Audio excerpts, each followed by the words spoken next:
the game will play 8 hours. If you ask me, clocks are dumb. Hot take. Clocks are for idiots. Clocks are for idiots. More! Lunch break! Before we start, this episode is brought to you by Squarespace. From websites and online stores to marketing tools and analytics, Squarespace is the all-in-one platform to build a beautiful online presence. Welcome back to Lunch Break. It's a Thursday. Thank you to our +1, Ray Bada. He requested American food, and so we got some Salad. I got chicken nuggets. Cool. Cool, that was my part. Yeah. Today we have a very exciting episode, something we've never done. This idea came from TikTok. I guess a lot of people are doing like PowerPoint parties. Never been to one, never That's- been invited to Me- one. well- That sounds like something like drunk people would be doing. Yeah, today's your lucky day. Sober. This is our PowerPoint party. Yes. So basically, people just have parties where they make a PowerPoint about things you wouldn't normally make PowerPoints about. So that's what we did today. We all prepared a PowerPoint of a mystery topic we did not discuss beforehand. And yeah, we're just going to present it to each other and hopefully learn something new, maybe. Were we supposed to take it seriously though? Because I kind of did. Oh, I took it seriously. Chris literally prepared this, yesterday? Yeah. Dude, I'm checking your sources. Oh, I forgot my bibliography page. I have a whole rubric ready. Okay, I'm going to grade it. When was the last time you guys have done a presentation like this? I think for me it was like high school. You know, I've actually done a couple over COVID. Oh, I really? took the COVID safety certification, and I actually have a presentation prepared for like, people have hired me to do like the COVID safety Oh wow. Oh, wow. meetings. Okay, that's So cool. I've actually done them pretty recently. So he's the most So I was already ready prepared for this. for Is that what this you're showing us today? Like I forgot to make note cards. You know, you're not supposed to read the slides, but I mean, you know, I didn't know. So Chris's I'm gonna slides is just gonna be all text. I'm just gonna be reading a slide. I prepared on my phone. Is that a thing still? Like, can you read on your phone now instead of note cards? I feel like they might still make you use note cards. Really? Because then what are they gonna Professional? do with note cards? There's probably like billions of note cards Oh, yeah, still on this maybe. planet that they need to But I use. remember like in high to school, make them. I mean, you would have to like, cause you have to hook up like the cords, the HDMI to the VGA. Oh yeah, it's always a struggle. Yeah, so now everything's wireless. Oh yeah, do people cast things now? Like, do you not have to put on a thumb drive, you know? And like, wait, I remember the last time I did a PowerPoint. When? It was for my friend, like last year. And it was like, why she should start bullet journaling. All right, so should we jump in? Benson said he would go first. Oh wow, Excited to see what he he's an overachiever. prepared. Yeah. I really have no idea what to expect right now. Eating my nugget. Okay. Well, first off, I always like to go first. I started doing this like later in high school and then into college. Because like, it is true, like going first, your teacher has like, typically will grade you easier by being the first one to go. And then you get it out like first thing. They're more off the bat. lenient. I mean, I agree with the second part, but I don't know There's about the no, because first there's no part. standard. You're setting the Yeah, standard. you're setting the tone and then people have to match what you do. You know? Hit it out of the park. Yeah.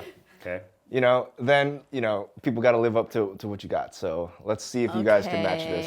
Okay. The first slide is blank because it's to build up suspense of what my topic's gonna be. You know, the timing worked out perfectly because I'm gonna share with you guys how to watch freestyle wrestling What? in preparation for the 2021 Tokyo Olympics and beyond. Specifically freestyle Okay? wrestling. So freestyle wrestling is the most common form of wrestling on the international competitive stage. The Tokyo Olympics are starting up towards the end of July and into August. So Isn't it still 2020? they're still calling it the 2020 Tokyo Olympics, but it's gonna be in 2021. So by me, Benson, and then yes, follow me on Instagram, Benson Q. Okay. So we're gonna start with the history of wrestling. Okay. So the really cool thing about wrestling is it's one of the oldest sports known to man. I imagine that the very first sport was probably just like running, like racing each other, because like, oh look, we're humans, we can run on our feet. Yeah. And then somebody was like, oh, gotcha. And then they started wrestling after, okay? And then the third sport to be invented was probably like just throwing a rock. But, we're not gonna talk about that. Okay. Memes. So as you can see, running being the first sport, wrestling coming about, our founding fathers are very famous for their wrestling. Abraham Lincoln also wrestled apparently. The point system. Oh, I Oh wow, don't know you. any of this. Whoa. Yes. So in freestyle wrestling, the first common way to score a point is through takedowns. So takedown is just essentially taking your opponent to the mat in a controlled fashion. Wow, that one. So it ranges from 2 to 5 points based on the intensity.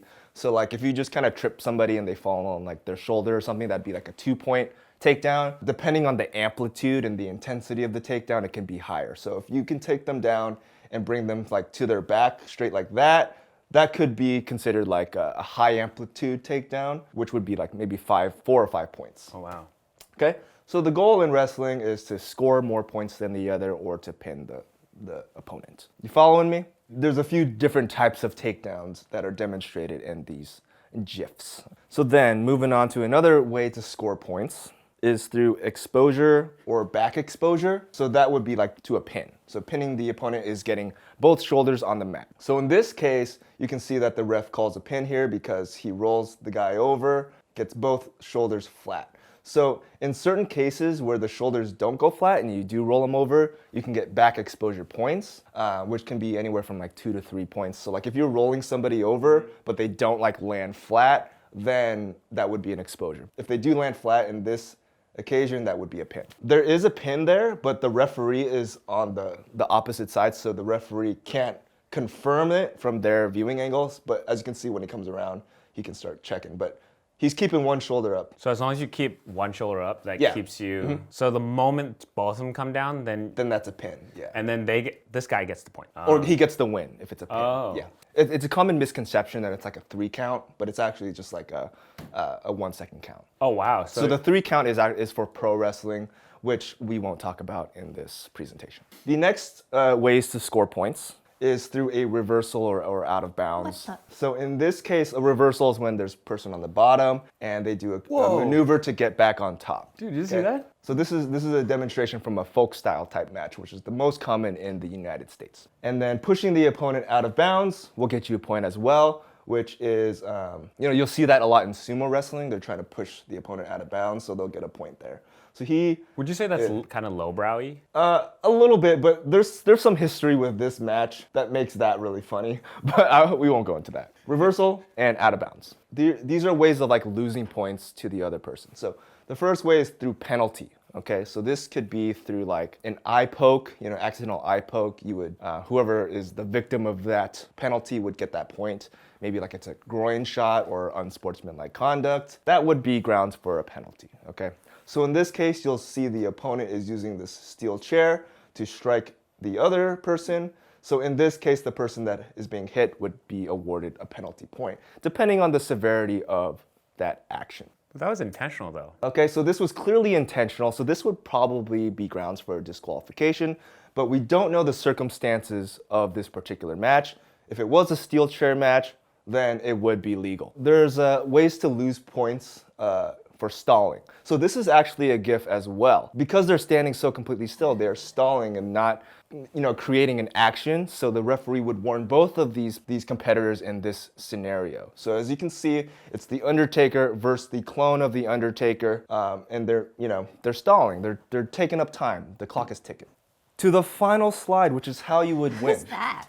Okay, so Who dat? like I kind of mentioned before, the goal to win would be through a pinfall because that just stops the clock entirely. If the clock runs out, then whoever has the most points would win, which is a technical fall, so that'd be by points. So let's say I scored a takedown, got 2 points, and the other person didn't do anything, that'd be 2-0, and that person would win by points, right? Next would be a decision. So let's say it's 5-5. So it's a tie. Whoever has the most high amplitude technique would win that match. So let's say one of the 5 is just all pushing the person out of bounds, okay? And then the other person, maybe they scored a takedown with back exposure, so then they also scored 5 points. That'd be 5 and 5. So then the takedown with the back exposure would be the more like attractive technique. In a forfeit, if somebody doesn't show up, they show up late, maybe they miss their weight class, they would forfeit, no competition. Injury, if somebody gets injured by accident or on purpose, it would go to whoever is still capable of competing or the receiver of an injury. Okay. And then disqualification, unsportsmanlike conduct, steel chair when it's not a steel chair match, that kind of thing. That's pretty much it. So wrestling is actually pretty easy to follow if you understand, these 5 slides. And finally, the Tokyo Olympic wrestling schedule is coming up. It'll be August 1st to the 7th. There is men's Greco-Roman wrestling, which is all more upper body. They're not allowed to do leg attacks. And then freestyle wrestling for women's and men's. You do more freestyle. I did folk style wrestling in high school. Oh, folk style. Okay. So there's 3 main styles? In the United States, it's folk style is what you would do from high school to college, and then after college you would transition into freestyle, which is the international style, and then Greco-Roman is kind of like a subgenre of freestyle. That's the end of my presentation. Cool. You know what? I thought you were gonna talk about how to watch it, like Streaming platforms. because that's actually really that's a hard thing to watch the Olympics. Oh, right, It's actually very difficult. And the time zones are And different, I'm so like, it's hard to watch you live. meant like literally like how to watch for? Oh, that's how they count these things. It's good. It's very to the point, but informative at the same time. Very concise, and you spread a lot of information in just those slides. So now, Oh, I guess I'm next. okay. All right. Are you also the blink slide? Did you all do that? Chris like dressed up for it too. Yeah. I noticed. I'm like, damn it. I'm dressed like the background. Oh. We're the exact same color. Once again, we want to take this moment to thank Squarespace for sponsoring this video. They offer a number of tools and features to help you build a beautiful website. As a production company, we love the video blocks feature. It allows us to embed YouTube videos straight into our website. It's great to showcase our work to prospective clients and audiences alike. So head on over to squarespace.com for a free trial. And when you're ready to launch, use promo code WONGFU at checkout for 10% off a website or domain. All right, let's get back to the episode. You can tap or Oh, there swipe. you go. Oh, whoa. Whoa, that animation was really laggy. Wait, baseball just isn't for everyone. Oh, yeah. What? So that's my topic. Baseball just isn't for everyone. Oh, okay. I was like, So you're convincing people not. do you like baseball? No, I understand why some People people don't like just don't baseball. enjoy baseball or Oh, don't okay. understand it. And it sucks for them. The number one reason is people say that it is boring. Okay? It's long, it's slow, nothing really ever happens. If people say, nothing ever happened, then that would be a perfect game. Because no one gets on base, no one scores. It's a perfect game. So the goal of baseball is for nothing to happen? It's for one team to prevent the other team from doing anything. All right. People think baseball players are lazy because, they sit in dugouts and stand around the outfield waiting for something to drop. Well, you're wrong, because baseball is not boring. Okay, yeah, there's some fighting, so that's not boring. Okay. Okay. So my thesis is why baseball is for smart people. This is not smart, okay? Clear thesis. Because both of them got ejected. But why baseball is for smart people. Number one, it is a data-driven sport. Number two, it's completely filled with strategies and knowing your fundamentals. Okay, how to play clean baseball. Okay. Number three, it's a highly unpredictable sport. You can never predict the outcome, so I think that's one of the reasons why it's so engaging for smart people. And it's a no BS sport. Everything's very straightforward, to the point. How deep are we going here? It's all about the data, okay? Baseball is the gold standard of sports analytics. Not saying that other sports don't have strong analytics, it's just not baseball. What does that mean? What does that mean? It's like, his script is just coming up with that. All right, to understand the game is to understand the statistics behind every player and every team. Okay, no other sport relies so heavily on sports analytics as does baseball. So it's essentially the same thing, okay? If you guys have seen Moneyball, you know how much data and science is involved in crafting the best team with the least amount of money. Smart people get it. Yeah. Yeah. People, it's backed by over 100 years of sports data. People were keeping track of batting averages and slugging average, and now you can do spin rate. You know how fast the ball is spinning. Things that smart people get. Right. Okay? Like, to really enjoy it, you really need to know what all the numbers are. I mean, normally if you watch basketball or football, you see the clock, you see the score, and then that's about it. In baseball, there's a huge amount of other things. Or you just won't get it, Okay. which is okay too.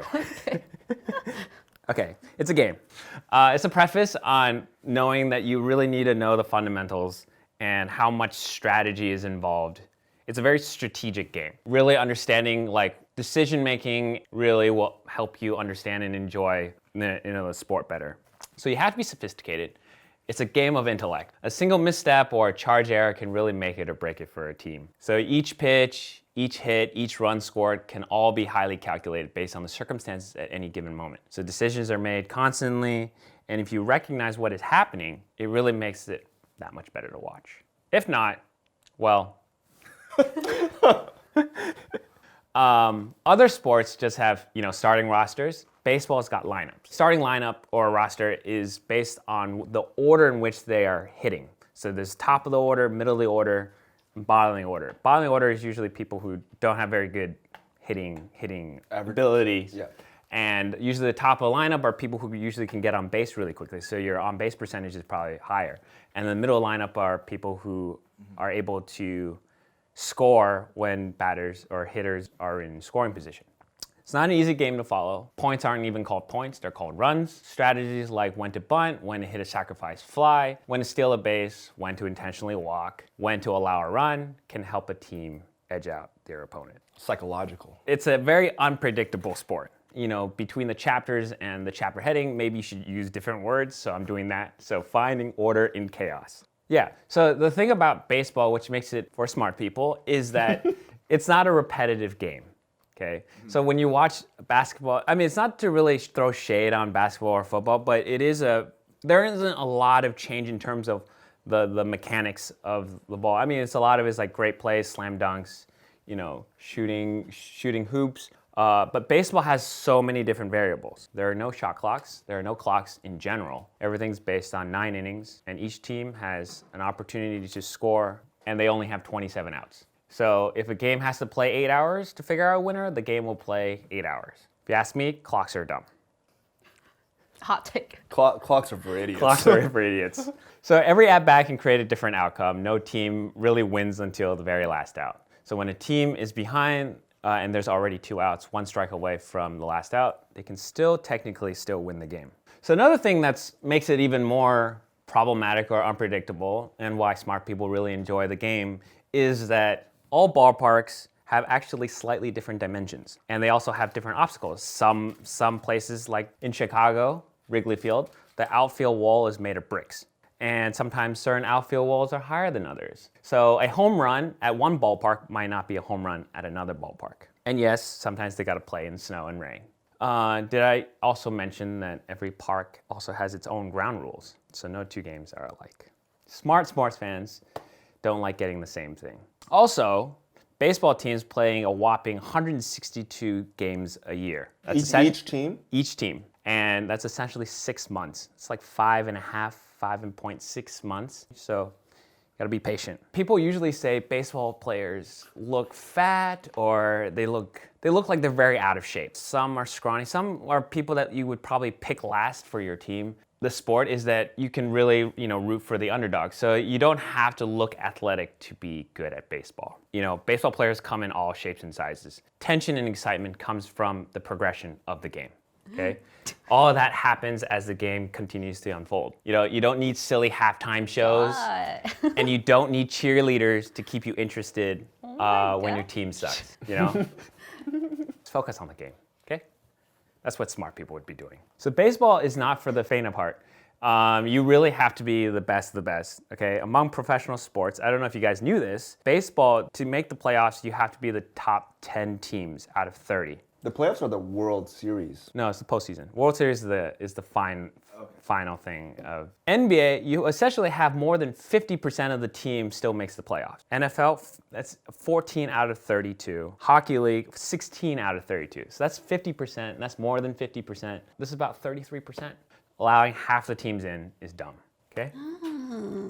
It really is. So my closing thoughts are that I get it. If you think baseball is boring and you only watch NBA or NFL games, baseball just isn't for everyone. Not saying less smart people watch NBA or NFL games, just that you have to be smart to watch baseball games. And that's it.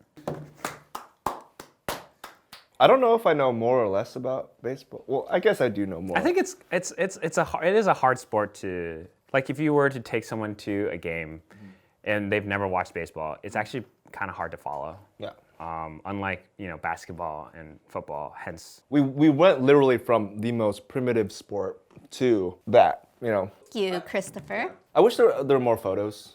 yeah. And the last presentation. You know how you like going first? Yeah. I don't like going last, but I always get too scared. My heart's beating right now. And I end up being the worst presentation just because I'm so shaky and stuff. And everyone else who's smarter in the class went before me. I'm like, why did I go last? So you're stalling Yeah, to get more confidence, but it never comes. It's about SpongeBob quotes that were a cultural reset. Oh. Yes. What's a cultural reset? For those who may not be familiar, you might be thinking, who is SpongeBob? What is SpongeBob? I'll do How you is one better. SpongeBob? Why is SpongeBob? SpongeBob SquarePants was an animated series on Nickelodeon, and it first premiered in 1999 and kept airing to 2015. Oh, it's done? Yeah. Apparently, I know, I wasn't even I sure. didn't know it was done. Some fun facts. Within its first month on air, SpongeBob SquarePants overtook Pokemon as the highest rated Saturday morning children's show on television. This guy, Pokemon. He's doing the Conan dance. The premise is essentially a sponge man dude person, this guy, who lives in a pineapple under the sea and gets into a lot of shenanigans with his friends. Yes, a lot of his quotes have become timeless within the meme culture. Why? I would say maybe yes, because of the slapstick comedy. The humor of these episodes are very memorable. A lot of one-liners, a lot of random things going on. It was also consumed at an impressionable age. The demographic was very young. I think it withstood for 20 years. That's a lot of kids that are consuming SpongeBob. And the last one, I have nothing really to say except mihoy minoi. Anyways, and with that, let's get into the quotes. This quote changed the way we viewed technology. I can't take myself. Ravioli, give me the formula. This quote was said by the robot version of Mr. Krabs in the episode Imitation Crab. The robot Mr. Krabs was top-tier technology that swindled SpongeBob into thinking he was the real Mr. Krabs. Just the poetic form of the sentence is just so beautiful. Is that a haiku? Formioli? Ravioli. No, it's not a haiku. It's also on Imitation Crab. I know, I was the episode name? Pretty smart. Good puns, man. Imitation crab. Hey. Next, this changed the way we view a whole letter. W. I know this one. Wumbo. In the episode Mermaid Man and Barnacle Boy 4, SpongeBob discovers Mermaid Man's belt, as seen here. And as Patrick said, he said it on Minnie, or M for Minnie, when he really should have said it to W for Wumbo. You might be wondering, what is Wumbo? I Wumbo, you Wumbo, he, she, me, Wumbo, Wumboing, Wumbology, the study of Wumbo. It's just first grade, Patrick. It's first grade SpongeBob. Jen, Sorry. you can't do a quote. I was trying to say, it's just first grade, Benson. But yeah, you might be thinking, so much power in just a whole letter. Well, not just that. He affected a whole number, the number one. He was number one. Oh. Specifically, yes, he was number one. In the episode One Crab's Trash, there's a hat with a number one on it that was owned by Smitty, Werbin, Jaeger, Man Jensen. This is like a Ryan Higa video. And then this quote changed the way we cope with the future. What is this one? Future. Oh my God. I remember this. I remember all these. In the episode SB129, Squidward gets frozen in a freezer, and unfortunately it's not found for 2,000 years. What jerks. What kind of coworkers do you have? What friends? Would you guys find me in a freezer? I'd hope so.